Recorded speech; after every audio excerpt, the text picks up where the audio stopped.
Gucci. Today, a day in the life. So I'm going to try to make a short video today. I wanted to talk more about metaphysics. You're going to see my poem on Twitter, Faraday or Paradigm, right? Paradigm is something that is so fixed in this reality that we can't change it with holographics or projection. We just did it for so long, and we never needed to change a thing. It's fixed in reality.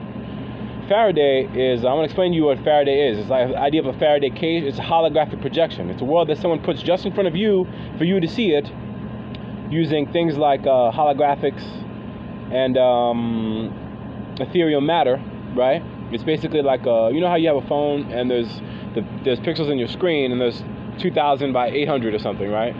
Dot by dot. And each one can use RGB, red, green, and blue pixel colors. Actually, any type is arbitrary, but you have to mix them to get the right colors. Each of these LCD projector pixels, they're really diodes or nodes, they project the red, green, and blue hue, right? And there's refresh rates, there's pixel density for the whole screen, but just each pixel, whereas a raster dot has 3 red, green, and blue hues it projects, right? And you can mix them together to make every other color, right? You can call that the HSL kind of. That's the HSL.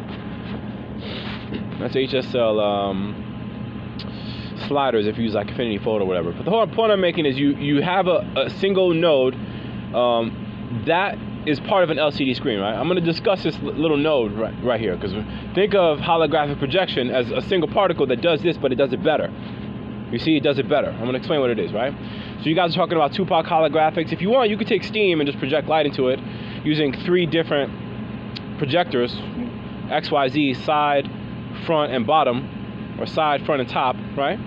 And you project down. When you want to illuminate something, you just put a projected light there, right? And then you see in the acoustic vibrator that actually lifts particles, right? It uses acoustics to levitate things. That's the intelligence you want, right? You want to create gravitronic fields, magnetic fields, right? This is what the advanced science we're talking about, right? I'm going to explain this to you and put it in perspective, right?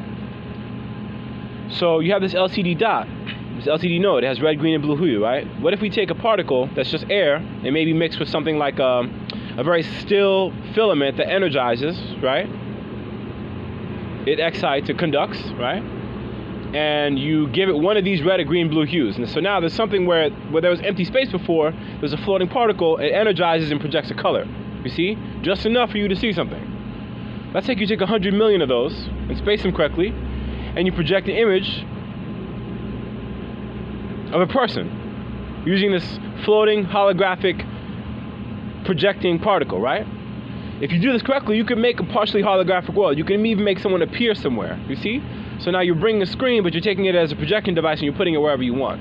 So if you do that with the satellite, you could put things places or make things appear places, right? So that's the type of holographic projection I'm talking about.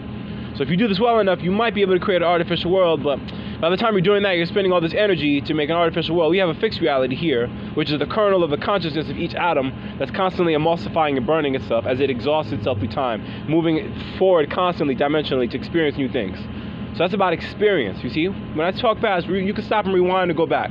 You're going to need to learn these terms and understand my definitions, because it takes skill to reconcile this type of science. It's really metaphysics, you see? So when you live in this world, energy and the different type of transfers of powers are very strange. You know, we talk about at the 0 point, this is what Microsoft was talking about, how we might be able to just make the energy we need and never have to exhaust any more than that. We don't even really need to make plants. So now a single particle can conduct as much energy from a white hole, not a black hole, but a white hole, a portal that's emanating energy from space, and give us just what we need right now and nothing more, right? So that's projection from the 0 point. We talked about the 0 point already. It's inexhaustible energy, but not really. You have to go get it, and you have to put it in the right place and apply it correctly. You see? But there are places in the universe where I have lots. You see? Think about this.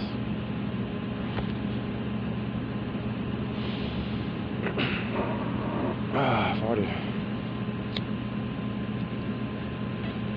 You're learning now, right? So this is mostly what metaphysics is about. It's about holographic projection. It's about alchemy. But not really alchemy. You can call it that if you want. But it's just about the intelligence of real science. So we're going to go back to the periodic table of elements, right? I talked about that in my last video. You can chart on Google. And you can search, it's in every science class that has chemistry and physics. But you can go search for it on Google, right? go to Google search and type in the periodic table of elements. I'll spell that for you. Ready?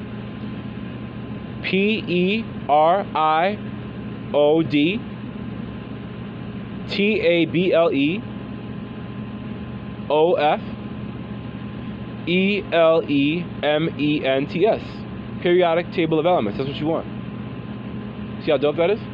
So you want to learn how each atom, some of them are temporal, though. You'll notice how some of the temporals don't exist much. It's not really a thing. If you could move electrons together and fuse protons and neutrons, which is really what atoms are, the neutrons, which is a neutral particle, a proton, which is a positive particle, and then clouds of electrons swirling around the neutron and the proton, trying to match that energy, right? And when they're balanced, the proton has a certain number of charged particles in terms of how positively charged it is. So maybe it's like a 5 or 6. Then you'll need about 6 electrons, negative ones, to balance that, you see? So the proton is attached to a neutron, and then there are electrons around it. But the key with atoms, what makes them interesting, is that they sometimes bond to other molecules. So they look for other particles, other atoms really, that have electrons missing, or that might need some more, and they bond with them. So that's what an ion is. It's a charged particle. It has more excitation. It has more electrons around it, around its nucleus core, which is a proton and a neutron again. You see? That's how understanding atoms is important. Then you understand the periodic table of elements, right? It has about 168, I think, elements in 152. I forget. When you go to Google search, you'll see them all there. You understand the different types. There are different types of them, and there are categories also.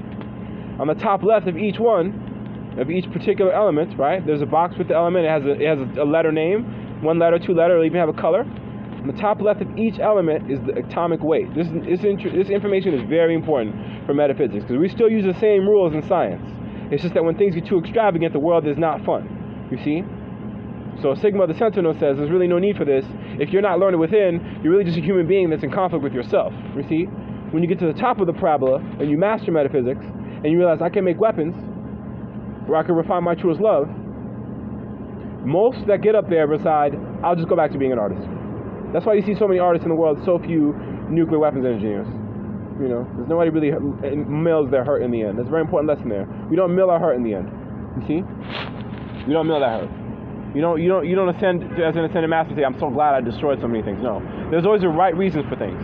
And the righteous reason has a pure conductive energy to the purest, truest love of all of us in the art. You have to wonder, though, sometimes with speciation, you may find a species or some type of energy that's completely different than yours. This is on a different pathway to learning. So if we have biotech, and kind of what COVID is that there's a single particle now that can learn everything we know in the encyclopedia or Wikipedia. We did buy Wikipedia, by the way. Google did. Right? And there's a lot of work, but when you start to see how this charged particle functions, right? Holographic projection, you realize, oh, there's a single particle that could use biotech to read the encyclopedia and maybe even be smarter and better dictated than the president. Right? Now you see IBM Watson getting PhDs in neuroscience, you see? So you make that connection, you're just making personal computing smaller, smaller, and smaller, and smaller. So if it's infinitely small, towards that 0 point, and the universe looks kind of foolish. You just have to find a white hole, make a portal, connect to the national grid, and everyone has as much power as they want when they need. So now the energy in the pressure war is nothing. A single particle can produce all the world's power, you see? Isn't this cosmic intelligence of extraordinary brevity? It's amazing, right? Amazing. So the question